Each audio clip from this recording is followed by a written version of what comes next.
穿成贵妃身边的小宫女后，贵妃心善，怜惜余命，于是派我去放生了御膳房里的鱼。我点头答应，好的，娘娘。然后扭头找了个人合谋，我放生，你去捞。好。于是之后的日子里，我猛猛放生，他猛猛打捞。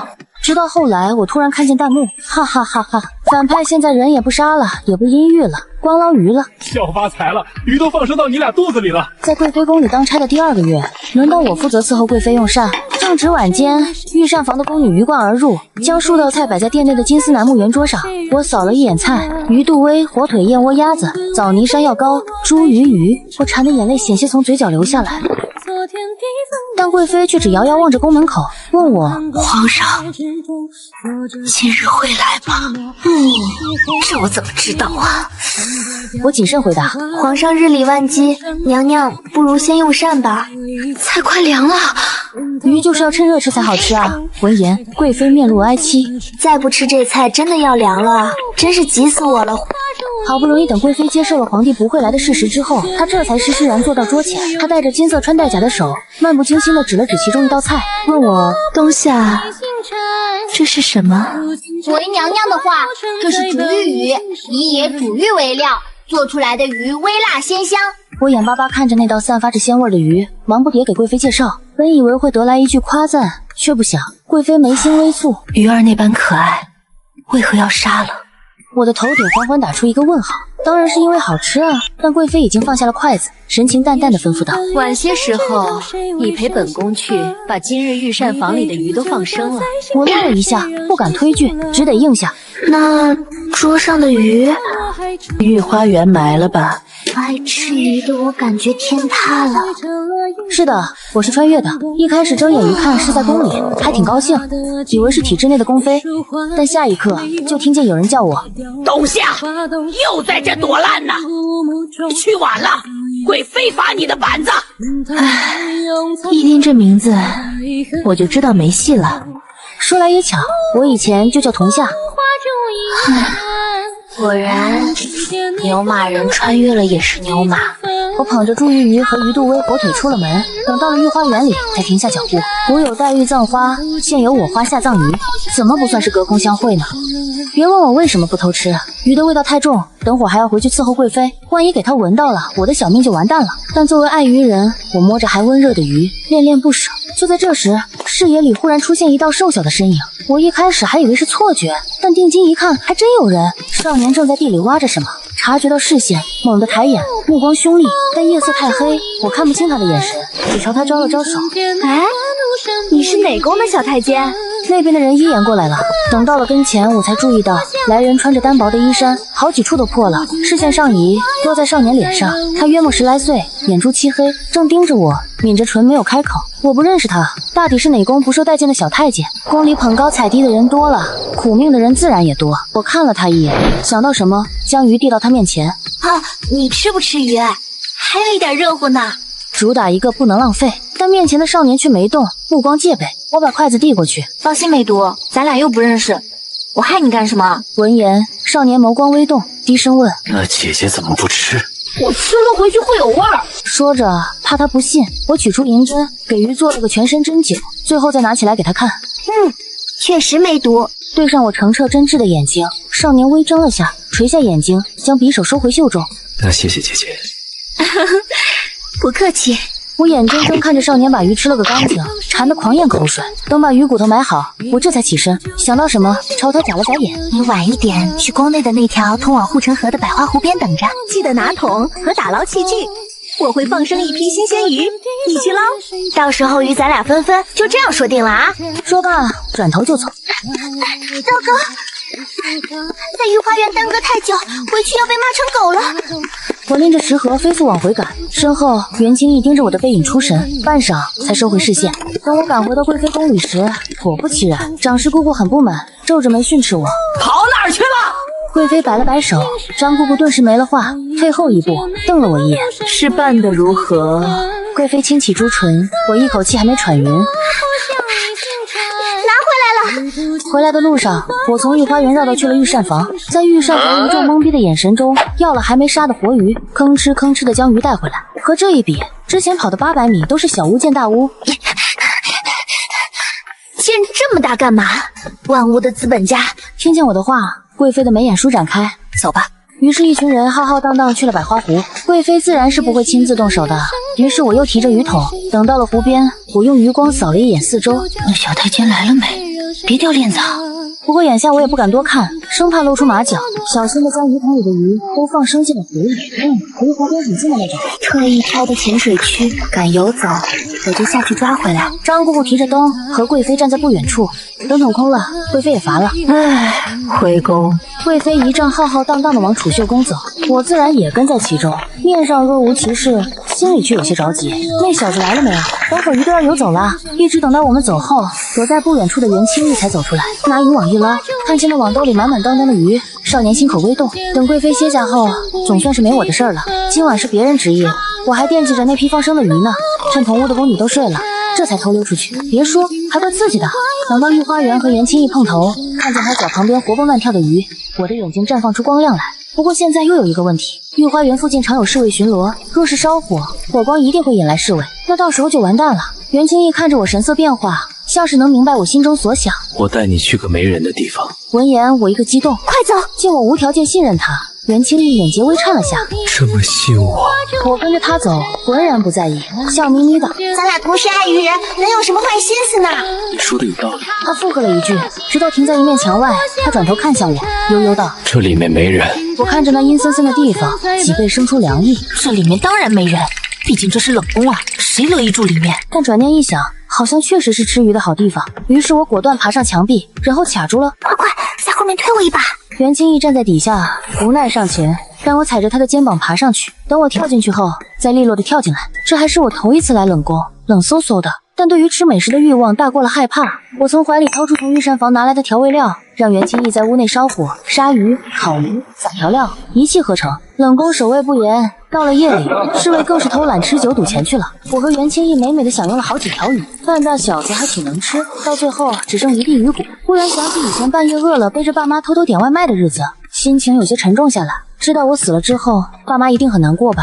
不过好不容易穿越一次，我要好好珍惜的。压下心底的情绪，我站起身，拍拍他的肩膀。时间不早了，我先回去了。如果下次还有这样的好事，我提前在老地方放纸条通知你。对面，袁清逸听见这话，目光落在我脸上，眸光轻晃了下，缓缓点了下头。于是之后的日子里，只要贵妃一善心发作可怜于命，我都第一个提出要去放生，态度积极到贵妃还给了我赏赐。我脸不红心不跳的收下了，毕竟跑腿怎么不用钱呢？然后我前脚一放生，袁清逸后脚就去捞。晚上我俩碰头，开始大炫特炫。时间久了，我猛猛放生，他猛猛捞，我俩配合的无比默契。又是一日晚间，贵妃被新晋嫔妃气得头疼，没空去看放生，只叫我一个人去。我喜滋滋地走到湖边，远远的就看见了袁清逸猫在那的身影。这段日子下来，他都壮实了不少，没有一开始那么瘦弱了。我正要和他打招呼，眼前却忽然出现一堆字幕。反派现在人也不杀了，也不阴郁了，光捞鱼了，这操作神了吧？哈哈哈，小发财了，鱼都放生到你俩肚子里了。女配的胆子是真大。我眨了眨眼，怀疑自己出现了幻觉，但定睛一看，那些字还在。反派？真的假的？我的手一抖，鱼桶倒地，鱼儿扑通扑通跳进水里。还不等我反应过来，不远处的袁清逸就冲了过来，他动作麻利的一把将鱼捞了起来，转过头来看向我的眼睛亮晶晶的。见我发呆，袁清逸抬起一只手，在我眼前挥了挥。今晚怎么吃这些鱼？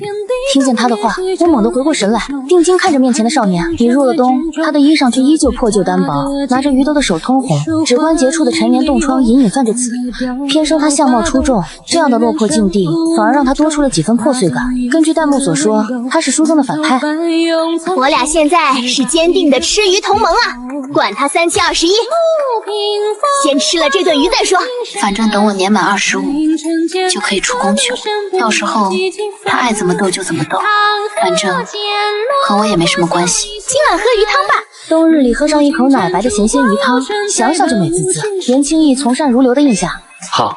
你先把鱼拿回去，晚一点咱们老地方见。约定好后，我目送他拿着鱼离开，这才提着鱼桶慢悠悠往回走。但我没想到的是，刚回到储秀宫，左脚才踏进去，迎面而来就是一个茶盏。我下意识后退了一步，茶盏砰一声落在地上，砸得粉碎。贵妃压抑着怒气的声音从里面传来：真是好大的胆子！碎片四散在我脚边，我的心脏猛跳了一下，站在原地有些无措。这是什么情况啊？该不会是发现了我阳奉阴违吧？看得我心头打鼓。我明明已经很谨慎了，确定附近都没人啊。就在我犹豫是直接跪下认错，还是再垂死挣扎一下时，发什么呆呢？还不把碎片收拾了？没眼力见的东西，没瞧见娘娘心情不好。是，奴婢这就收拾。闻言，我愣了一下，回过神来，连忙应道：“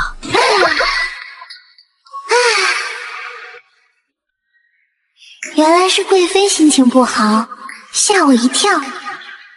好在是虚惊一场。”我悬起来的心脏又放了回去。等收拾完，我逮住空子，跑去和另一个宫女彩月打听了一下，才得知，在我出去的那段时间，内务府的人来了一趟，说新进的云嫔有了身孕，夜里睡不安稳，故而贵妃娘娘要的安神助眠的药草尽数送去了芳华宫，这才导致贵妃娘娘发了大火。近1月来，皇帝都宿在云嫔那。看来这阵子咱们要辛苦一些了。贵妃不高兴，底下人自然做事要更谨慎些。哈哈，这哪里是辛苦不辛苦的事？分明是命苦。我站在角落里装空气，尽量削减存在感，心里盘算着时间。鱼汤啊鱼汤，我的鱼汤呀！就在我走神时，宫门外忽然传来通传声：“皇上到！”乍一听见这声，我愣了一下，好在反应极快，忙低垂下脑袋跪地行礼。明黄色的衣袍从我眼角余光中掠过，贵妃一改之前的烦闷，主动上前柔声道：“奴婢恭迎皇上。”都起身吧。男人低沉的嗓音响起：“皇上怎的现在到臣妾这里来了？”看着贵妃施施然起身，眼底的欣喜藏都藏不住。听地下人说，你近日让人从御膳房拿了很多货运，像是没想到皇帝会问这个，贵妃一愣：“是啊，臣妾觉得那些鱼儿可怜，便让冬夏将鱼儿放生了。”突然被点到名字，我心虚的缩了缩脖子。确实是放生在了我肚子里。闻言，皇帝嗯了一声，话锋突转：“贵妃，鱼儿你尚且觉得可怜，如今云嫔有孕，你却命人去她宫中夺草药，是何居心？”猝不及防听见这话，贵妃一怔，不敢置信地看着皇帝。半晌，她勉强笑道：“皇上，臣妾当年失去孩子后，一直睡不安稳。”我抿了下唇，这事是储秀宫中的忌讳，但何宫皆知。贵妃进宫前是相府嫡女，天真浪漫，养得如花朵一般，一入宫就是贵妃，盛宠不断。可第一个孩子却没能保住，宫殿起火，掉下来的梁木砸中了她。太医说那一胎伤了根基，此后再难有孕。许是因此，贵妃夜里常常睡不安稳，也不许点烛火。皇帝明显有些不耐，撂下一句：“都已经是过去的事了，你何必再提？就此一次，往后先紧着云嫔用。”说罢，皇帝起身就走。作为奴婢，我不能说什么，只能跪地行礼。可我没想到的是，明皇的靴子即将掠过我时，倏地一停。你这个丫头，倒是生得有几分姿色啊！狗皇帝胡说什么呢？说罢，皇帝转身就走，徒留我跪在原地，颤巍巍抬头，恰好撞进贵妃充斥着怨怒的眸子里。皇帝这话不是直接把贵妃点燃了吗？可怜的女配估计要被炮灰了！救命！我忽然想到了宫里水井，我也想到了，冷汗瞬间就下来了。张姑姑自然也听见了皇帝的话，阴狠的眸子看向我，话却不是对我说的。娘娘，要不要老奴把这贱蹄子拉下去处理了？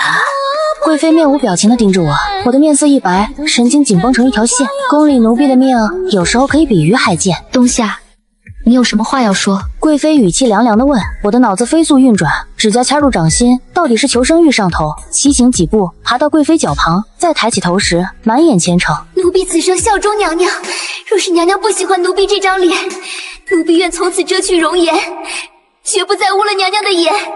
说罢，我抬手从头上拔下簪子，就要朝脸上划去。脸固然重要，但命更重要。我可不想成为井下亡魂。尖锐的簪子刺破皮肤，血珠子立刻冒了出来。就在我狠心要用力划下去时，手腕忽然被握住了。的动作一顿，抬眼对上贵妃有些复杂的眼神。她遥遥望了一眼早已无人的宫门口，轻声道：“皇上这是敲打本宫。你若是自毁了容貌，倒是显得本宫容不得人。本宫知道你的忠心了，下去歇着吧。张姑姑，去给她拿点膏药。女子最重要的就是容颜，往后你出了宫还得嫁人呢。”没想到会听见这样的话，我的心口微动，怔怔看她。贵妃好像是真善啊，还傻跪着做什么？跟我走吧。张姑姑走到我旁边，轻轻踢了踢我的腿。我谢过恩，跟着张姑姑离开寝殿时，又往回看了一眼，只见连帐后女子怅然若失地坐在原地，眼神空洞。我没见过她明媚张扬的少女时光，但那时一定很美吧。唉，感觉贵妃也是一个可怜人呢。不过就我关心女主受伤了，喝不了鱼汤了吧？好像是这样的，于是发怒。本来就心塞的心一下子堵住了，我还是又偷溜去了御花园。袁清逸早早就在那等我了，见我迟来，他也没多问，带着我就往冷宫走。我没吭声，等到了冷宫，默默炖好了鱼汤，面前的鱼汤咕咚咕咚的冒着香气，可我却莫名没什么胃口。见我没像往常一样大快朵颐，袁清逸敏锐地注意到了不对劲，借着火光查看我的神情，瞧见我脸上的伤痕，眸光微变，眼底掠过一道暗色。姐姐的脸怎么了？听见这话，我下意识抬手，但没摸伤口，只虚虚拢在脸侧。没事没事，我自己不小心弄的。不过今晚怕是喝不了鱼汤了，你喝吧，把我的份儿都喝了。闻言，袁清逸默了下，应了声好，一碗一碗的喝汤。火光迸溅，照亮了他清俊的侧脸。我忽然想到一件事，看向他，语出惊人：妖娘不要！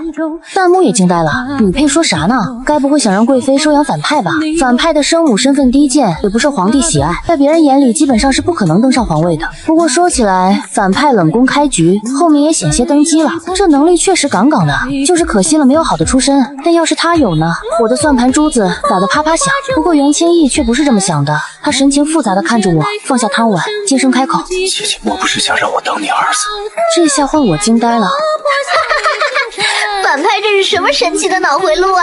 女配的年纪一看就没比反派大多少啊。虽然反派看起来显小，但那是发育不良，其实他已经13岁了。哦，反派真的是笑死我了。我一言难尽地看着面前的少年，自然不是，我自己还是个孩子呢。见我否认，袁清逸明显松了口气，继续喝了一口鱼汤，慢吞吞地问：那姐姐的意思是？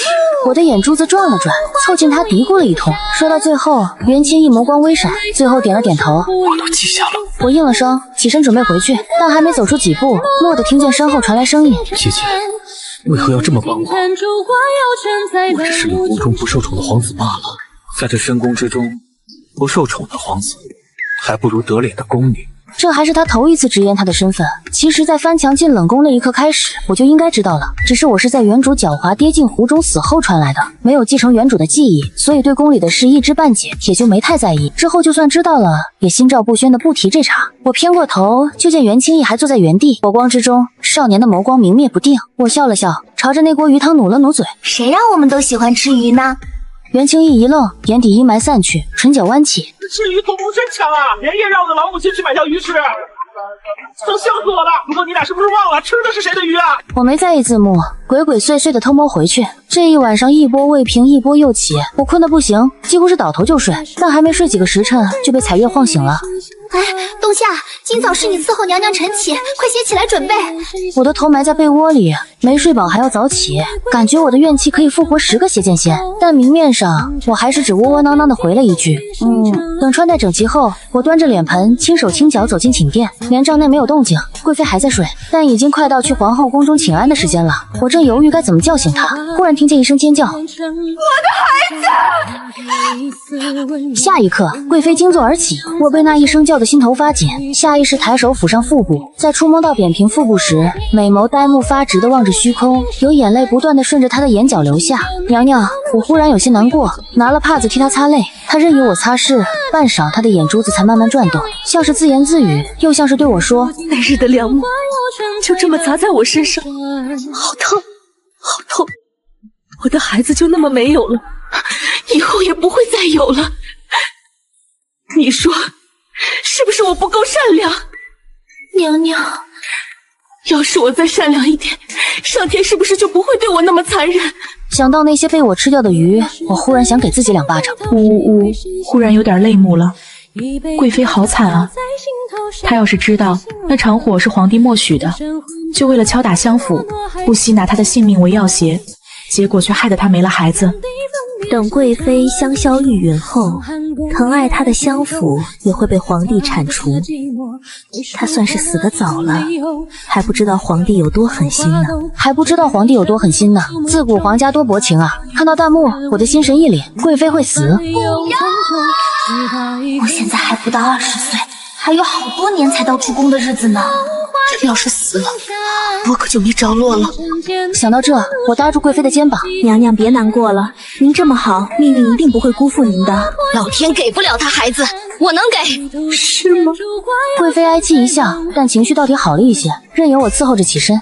待陪着她从皇后的长春宫中出来，我想到昨天和袁清义商量好的，眼眸微动。娘娘，趁着今日天色好，咱们去转一转吧，权当散散心。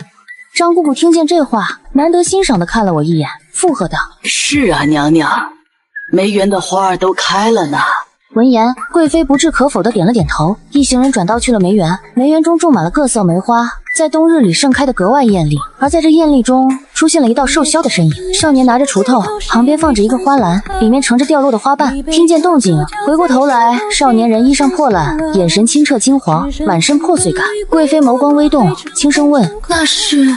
好像是冷宫的七皇子，是皇上不喜欢的那个孩子吗？贵妃似是也想起来了这事。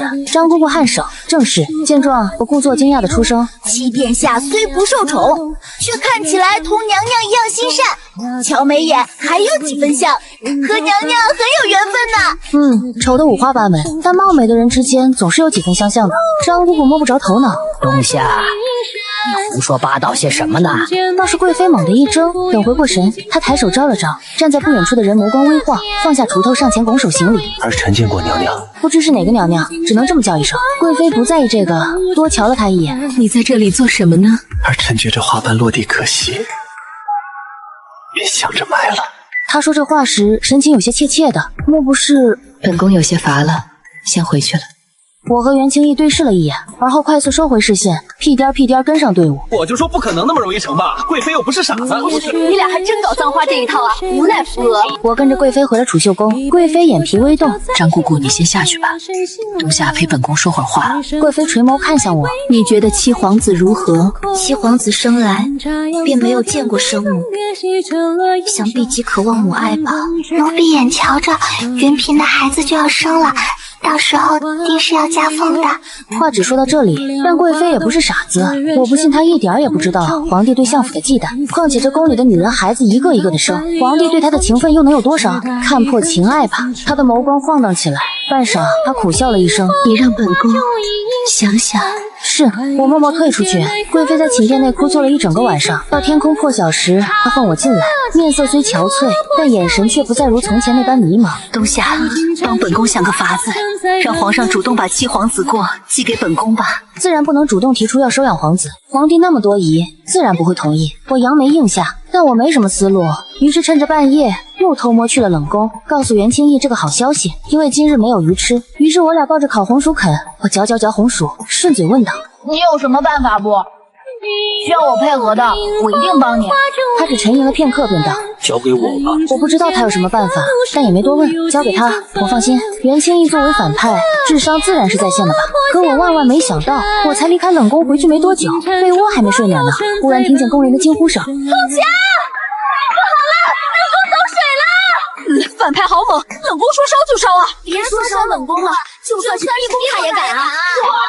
哈哈哈哈！楼上这话说的好像也没什么问题。我看到弹幕，这才放下心来，原来是自导自演。等我穿好衣服出门，就听见贵妃的声音：“快，派人去灭火！”细听，女人的声音还发着颤。张姑姑连忙应下，余光看见我：“冬夏，快来伺候娘娘！”是我麻溜去了贵妃身边，明明是冬日，但她却连披风都没披，赤着脚就跑了出来，目光怔怔地看着起火的方向。皇帝过来的时候看见的就是这么一幅画面，深邃的眸子几不可见地浮现动容。男人大步过来，将黑色大氅解开，披在女人身上，嗓音温和：“天寒地冻的，这么光着脚也不冷，先进屋吧，火很快就会灭了。”贵妃被皇帝牵着进了寝殿，我静静看着远处的火光渐渐熄灭。这火灭了，但更大的火可就要燃起来了。袁清义被带到储秀宫时，夜已深了，但因着这一场火，寝殿内灯火通明。皇帝到底还顾念着几分情分，又或是做戏，留在了储秀宫中。见到灰头土脸的袁清义，沉声问：“怎么起的火？”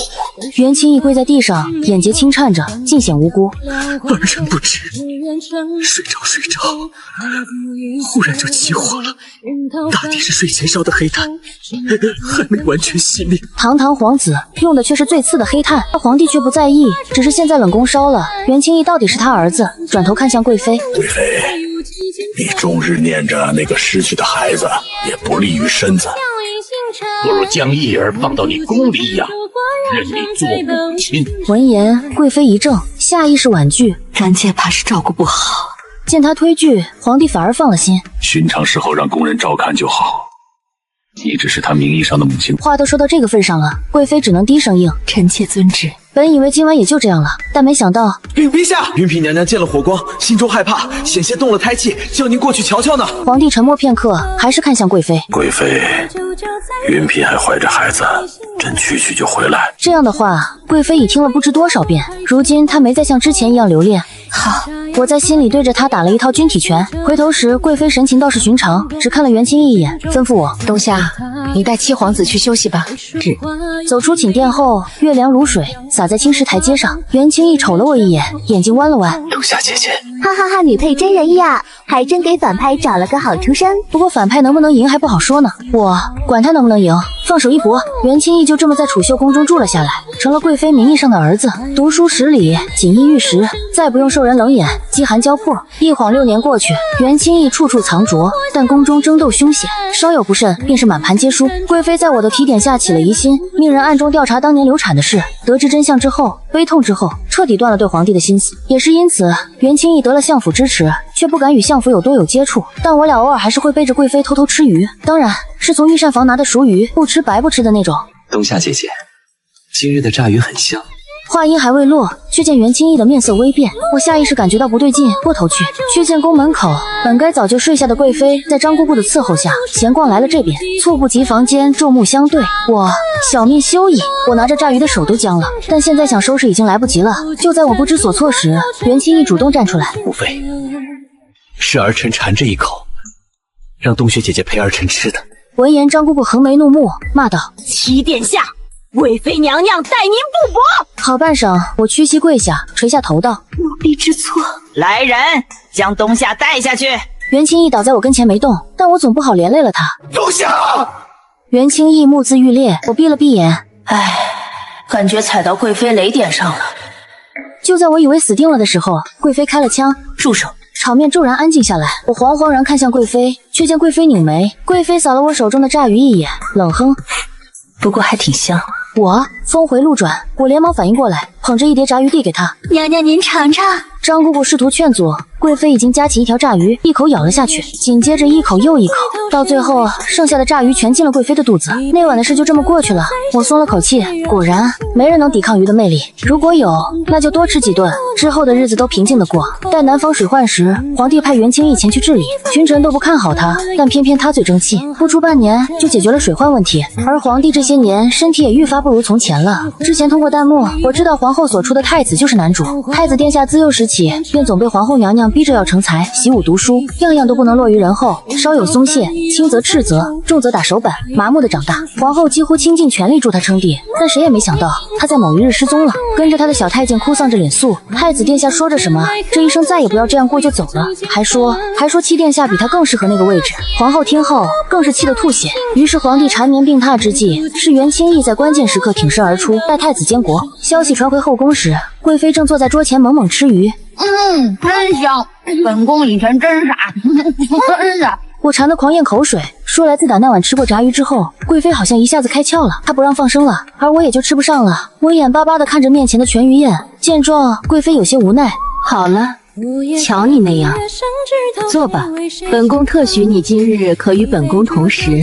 正要大快朵颐，却听门外传来通传声：七皇子到！我扭头看去，细细打量着他。6年过去，少年眉眼早已褪去了青涩，眉浓眸深，身形挺拔如松。他看了我一眼，继而垂眸朝贵妃拱手：儿臣参见母妃。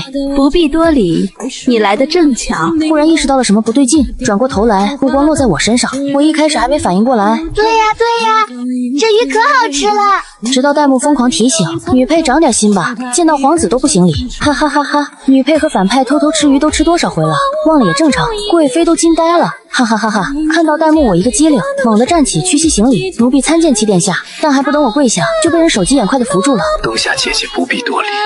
青年的嗓音低沉，富有磁性。我顺势就站起来了。贵妃若有所思地盯着我们，却没多说什么。因着七皇子来了，张姑姑说什么也不肯让我坐，说尊卑不分，硬是把我拉出去了。袁清义开口想说什么，本宫会让御膳房再送一份给冬夏的。闻言，袁清义默了下，没再出声。袁清义是在1年冬日登基的，皇帝突然驾崩，太子没能找回来，国不可一日无君。于是七皇子在丞相的推举下坐上了皇位，贵妃被封为了太后。原先的皇后被送往山庄颐养天年。听人说有疑似太子的人出现在附近，但后来就再也没见过了。倒是皇后一夜白了头。而在袁清义登基的次年开春，我满了25岁，按宫规可以出宫了。这时我已经成了太后身边伺候的长侍宫女，很多事都是我替她做的，包括去外面寻道士炼丹，为皇帝延年益寿，就连先帝病重时也是我替他守门，赶在先帝下诏赐死丞相一家前，让他亲手为皇帝吃下有毒丹药，保住了相府，也为他那个未出世的孩子报了仇。听我提出要出宫，他愣了一下，宫里的日子不好吗？闻言，我沉默了一下，还是道：回太后娘娘的话，